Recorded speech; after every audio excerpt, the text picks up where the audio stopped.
युवाओं को बहुत बिना खर्ची पर्ची की नौकरी मिली है और हमारे एरिया में बहुत ज़्यादा लोगों को नौकरी मिली है। मेरे गांव में 11 बच्चे लगे नौकरी में, बिना पर्ची बिना खर्ची में। कांग्रेस के राज में तो पर्ची खर्ची चलती थी, सब चलती थी।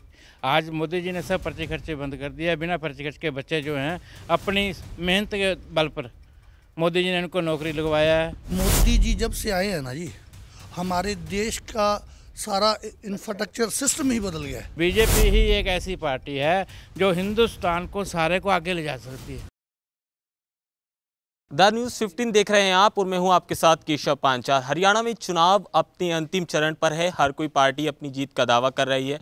हम विधानसभा जा जाकर आपको विधानसभा का हाल दिखा रहे हैं और दिखा रहे हैं क्या माहौल है। आज ऐसे ही हम सिरसा जिले के कालावली में मौजूद हैं, जहां से राजेंद्र सिंह का नाम बड़ी पुरजोर तरीके से उठ रहा है और कई समर्थक उनके साथ हैं हमारे। उनसे बात करते हैं कि आखिरकार जिले की क्या कुछ समस्याएं और विधानसभा में किस तरह का माहौल है।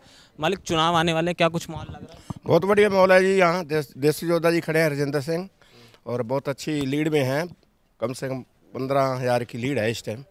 हाँ जी। वीर जी, बन रही है सर? बिल्कुल जी, सरकार बनाएंगे। तीसरी बार भी हरियाणा में बीजेपी की सरकार आएगी और युवाओं को बहुत बिना खर्ची पर्ची की नौकरी मिली है और हमारे एरिया में बहुत ज़्यादा लोगों को नौकरी मिली है और बिल्कुल गरीब घर के थे जिन्हों के 7 पीढ़ियों से कोई नौकरी में नहीं था। और इस बार बीजेपी सरकार ने बता दिया कि ये मुमकिन है मोदी है। तो ये कल तो वो बड़ा ज़बरदस्त तरह से मोदी जी बोल के गए। आपके कैंडिडेट भी मंच से बड़ा ज़बरदस्त भाषण दिया था। बहुत तगड़े हमारे कैंडिडेट, बहुत तगड़े हैं। जसू जोधा जी, मोदी की लहर चल रही है, बीजेपी की लहर है, कमल खिल रहा है। 15, 17, 18 हज़ार जी के ऊपर मार्जिन से जीत रहे हैं हमारे कैंडिडेट जसू जोधा जी। बहुत मेरे गांव में 11 बच्चे लगे नौकरी में, बिना पर्ची बिना खर्ची में। कांग्रेस के कड़े मेन लीडर हैं, बजड़ा रहा है तेंदर सीएम, उनके परिवारों की नहीं कोई नौकरी लगा आज तक। फिर सेतिया मंत्री रहा सेतिया सरसे वाला, उसके परिवार के हमारे गांव बेटे एक भी नहीं बेटा लगा। उनके बेटे भी लगे हैं कांग्रेसियाँ के, हमारे गांव से लगे हैं कांग्रेसियाँ। लड़के भी बहुत लगे हैं, लड़कियाँ भी लगी हैं। 11 बच्चे लगे हैं बिना पर्ची बिना खर्ची। बाबू जी, आपने तो बड़े करीब से हरियाणा को देखा। ये पर्ची खर्ची वाला फॉर्मूला सच है या फिर ऐसी हवाबाजी? तो देखो जी, कांग्रेस के राज में तो पर्ची खर्ची चलती थी, सब चलती थी। आज मोदी जी ने सब पर्ची खर्चे बंद कर दिया। बिना पर्ची खर्च के बच्चे जो हैं अपनी मेहनत के बल पर मोदी जी ने उनको नौकरी लगवाया है। घर घर उनके पास मैसेज आए हैं, नौकरी के लिए जा रहे हैं। बहुत अच्छे काम कर रही है बीजेपी। और बीजेपी ही एक ऐसी पार्टी है जो हिंदुस्तान को सारे को आगे ले जा सकती है। कांग्रेस का राज आपने पहले भी देखा है, उसमें कुछ नहीं मिला। तो जी, बदला 10 सालों में हालात बदले? बहुत बदले हैं जी। सबसे पहले जो गरीबों को जो बेनिफिट मिला वो मिला आयुष्मान योजना का। मेरे गांव के अंदर कम से कम 40 पेशेंटों के ऑपरेशन, ओपन हार्ट सर्जरी जो 5 लाख 4 लाख से कम नहीं होती है, वो करवाए हैं। कम से कम 30-40 ऑपरेशन ऐसे हैं जो किसी के पैर में राड डली है, घुटने वगैरह चेंज हुए हैं। तो वो बहुत सारे विकास कार्य हैं जो कान में मत बोलो, समझदार व्यक्ति हैं, सारी चीज़ें बता देंगे। बहुत सारा विकास मोदी जी के राज में हुआ है। और मनोहर लाल खट्टर जी, अब नैब सिंह सैनी जी हैं, इनकी सोच बहुत लंबी है और जो बेरोजगारी है थोड़ी बहुत रही हुई भी है, उसको भी ख़त्म करने का इनका है।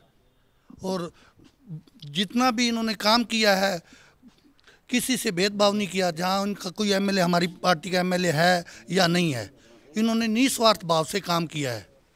और हर हलके में इन्होंने कम से कम 500 करोड़ 600 करोड़ पे, आज जो हमारे हलके से राजेंद्र देशू जो कैंडिडेट है बीजेपी भारतीय जनता पार्टी का, उन्होंने विदाउट एमएलए रहते हुए भी 450 करोड़ रुपये कालावाली हलके के अंदर लगाए हैं। और हमारे गाँवों को इन्होंने बिल्कुल बढ़िया बना के, गलियाँ, सीवरेज, बहुत अच्छी, मतलब हेल्थ सेक्टर बड़ा अहम मुद्दा है हरियाणा के रियाज से देखा जाए। कालावली के आप लोकल हैं, अस्पताल कितने यहाँ से नज़दीक ही है अस्पताल, हमारे गांव में है, यहाँ से आधा किलोमीटर।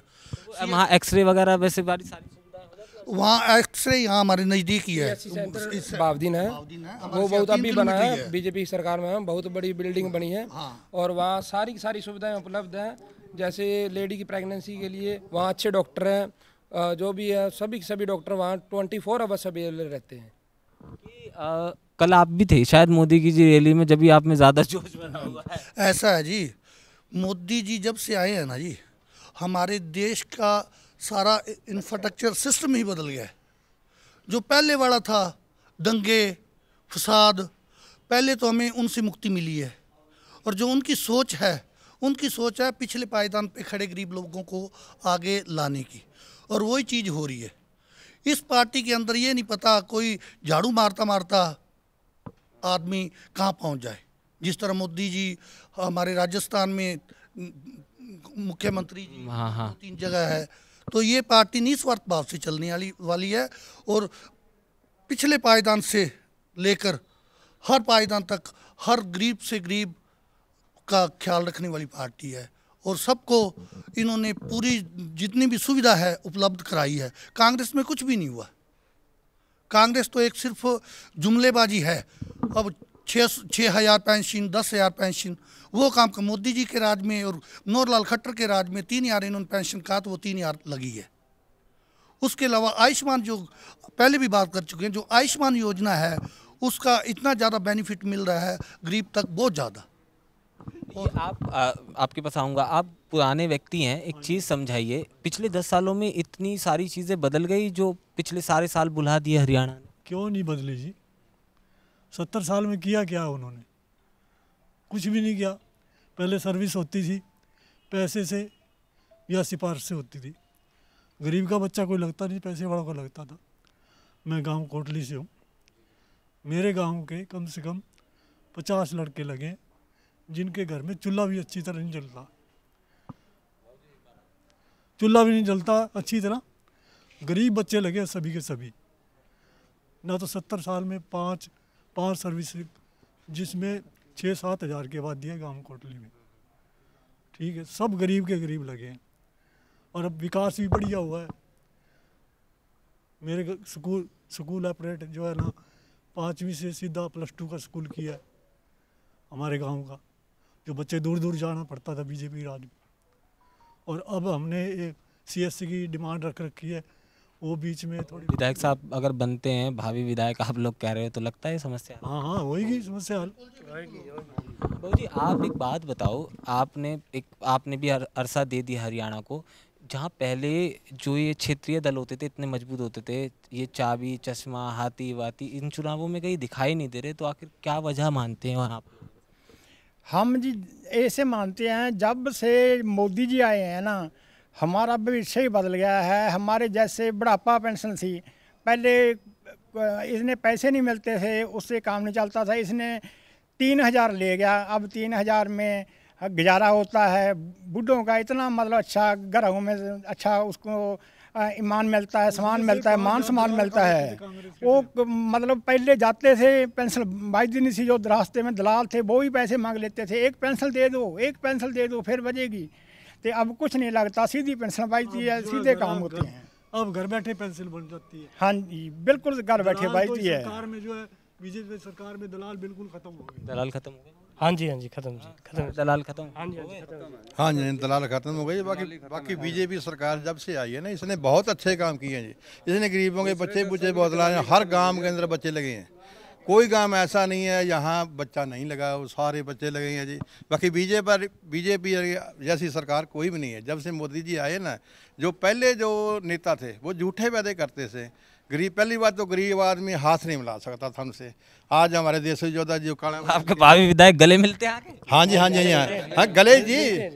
हमारे देश योद्धा काले वाली देश योद्धा बीजेपी के भारतीय जनता पार्टी, वो हमारे जफ्फी पा के मिलते हैं। हम खुश होते हैं। हमारे जो आम आदमी गरीब आदमी है, किसान, चाहे किसी के कपड़े लिबड़े भी हो ना, उससे भी हमारे जो MLA साहब हैं वो आके जफ्फी पा के मिलते हैं, तो हमारे को बड़ी खुशी मिलती है। अभी से MLA घोषित कर दिया उन्होंने। ऐसा आप एक चीज़ समझाओ, आप बीजेपी का इतनी बातें बता रहे हो, ये आरोप क्यों लगता है कि किसानों के साथ खिलवाड़ किया, पहलवानों के साथ खिलवाड़ किया?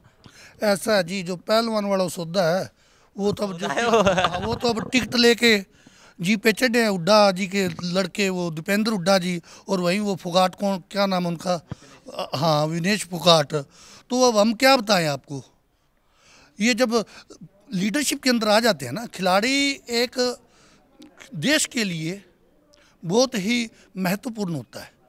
पार्टी उसकी उस टाइम होती है जब वो इस चीज़ से संन्यास ले लेता है। खिलाड़ी रहते हुए वो पार्टी के साथ अटैचमेंट करना, किसी को आगे लाना, किसी ये नहीं शोभा देता जी।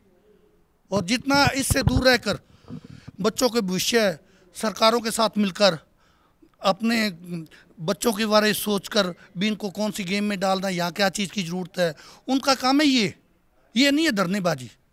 और रहेगी किसानों की बात, अगर पहली बात तो किसानों के आज हमारे एरिया में होती है जीरी 4000 प्लस रेट था पिछली बार भी, और भी बहुत ज़्यादा। अगर कोई थोड़ी बहुत कमी रह भी गई है तो वो भी मोदी जी रात दिन मंथन लगा रहे हैं। पहले भी 25-26 जो फसलें हैं उन पे MSP दी जा रही है। अगर कोई थोड़ी बहुत रह गई हैं, चलो हो सकता है भी ना उन तक पहुंची है, वो भी उनका हल निकालने में लगे और जल्दी से जल्दी निकाल देंगे जी। एक बड़ा अहम सवाल और बड़ी संजीदगी से, आपने एक दौर देखा किसान आंदोलन वाला, उसमें आप भी जिस तरह से पग धारण करके बैठे हैं, बहुत सारे पग धारण करने वाले व्यक्ति हमने उस किसान आंदोलन में बैठे देखे। आप वोट भी मांगने जाते होंगे तो विरोध का सामना भी करना पड़ता है, और कैसे उन लोगों को मनाते हो? क्या ऐसा है जी, विरोध तो देखो राजनीति में चलता ही रहता है। मतलब विरोध का सामना करना पड़ रहा है आपको? नहीं, ये दौर चलना पड़ता है। हमारे कोई इस टाइम कोई विरोध नहीं है जी, सब रल मिल के जितने गाँव में है किसान है जो भी सब खुश है। हाँ, पूरे हरियाणा के अंदर सब खुश है। अब कोई इक्का दुक्का उसकी अपनी खुद की प्रॉब्लम हो वो सरकार पे डाल ले तो क्या करेगी सरकार? उसके डॉक्यूमेंट्स पूरे ना हो गए तो सरकार क्या करेगी? आज कोई दुखी है ना, डॉक्यूमेंट्स पूरे ना होने की वजह से दुखी है, वैसे कोई दुखी नहीं है जी। किसान के साथ हैं। आप किसान हो? हाँ जी। धोती पोती तो ना पहनी है? धोती पर ज़्यादा किसान दिखता है। हमें बड़ा सहूलियत होती है किसान को, जिस तरह से आइडियोलॉजी हम लोगों ने बना रखी है कि वो खेत में ही काम करते हुए किसान खेत में काम करके आना पड़ता है जी, बैठना दफ्तर आना पड़ता है जी, पार्टी की सेवा। तो आप कुल मिला के जो निष्कर्ष निकाला जाए तो आप लोग कालावली में मजबूत बिल्कुल क्या है जी, लड्डू बांटने सिर्फ। सरकार ने सुविधाएं इतनी दे दी कि घर बैठे लोगों को सुविधाएं मिली। जैसे हमारे गांव में किसी की रजिस्ट्री नहीं थी, पुराने बुजुर्ग बैठे थे 50-50 साल से। स्वामित्व योजना एक ऐसी योजना ही जिसके तहत पूरे गांव को रजिस्ट्री मिल गई और उन लोग सभी खुश हैं, और वो भी फ्री ऑफ कॉस्ट रजिस्ट्री हुई है, किसी का कोई चार्ज नहीं लिया गया। इसी तरह से और अन्य बहुत सुविधाएँ हैं। सिर्फ एक पोर्टल के जरिए जो फैमिली ID का पोर्टल बनाया गया उसके जरिए घर बैठे ही हम एक CSC सेंटर पर जाके एक OTP देते हैं, जिसके जरिए हमारे जो भी वर्क हैं सारे ऑनलाइन हो जाते हैं। हमारे फ़ोन पर तुरंत मैसेज आ जाता है कि आपका ये काम हो गया है। इस तरह के बहुत से फैमिली ID के जरिए हमारे काम हुए हैं। बहुत ज़्यादा सुविधाएं गरीब लोगों को मिली हैं और ज़्यादा से ज़्यादा लोगों को राशन मिला है पिछले कई सालों से। जैसे 10 साल से सरकार है तो तब से लेकर आज तक सरकार में ऐसा कोई शख्स नहीं गाँव में जिसको राशन ना मिला। कोरोना में पहुँचाया राशन। कोरोना का वक्त बड़ा क्रिटिकल था, कैसा मदद हुई? राशन पहुंचा था? पूरी मदद हुई है सभी को। हाँ, घर बैठे राशन मिला है उस टाइम। फ्री इंजेक्शन लगे, मेडिकल सुविधा बिल्कुल फ्री चली है, और जो भी राशन पानी की व्यवस्था थी वो घर तक पहुंची है। और गवर्नमेंट स्कूल को क्वारंटाइन किया गया, जहां सभी जो किसी को ऐसा कुछ था। वैसे हमारे एरिया में ऐसे कोई केस नहीं थे, फिर भी उन्होंने ऐसा एक्स्ट्रा बेड लगा के गांव के अंदर ही मतलब ऐसा सुविधा के अंदर बना दिए थे। हॉस्पिटल डॉक्टर भेज दिए गए थे कि इनको किसी चीज़ की कोई परेशानी ना आए। कालावली की जनता हमारे साथ थी, लिहाजा ये सब बीजेपी के समर्थक थे। मगर हाँ, ये वो संजीदा लोग हैं, ये वो मार्गदर्शन करने वाले लोग हैं जो युवाओं के लिए एक नेतृत्व साबित करते हैं। और कुल मिलाकर अगर एक निचोड़ निकाला जाए तो कालावली में बीजेपी का जोर बढ़ चढ़कर दिखाई दे रहा है। आने वाली 8 तारीख को ये फिल्म साफ हो जाएगी कि किसकी सरकार बनती है, मगर मौजूदा हालात देखकर तो यही लग रहा है कि बीजेपी का झंडा कालावली से लहरने वाला है। कैमरा पर्सन फिरदौस के साथ केशव पांचाल, कालावली।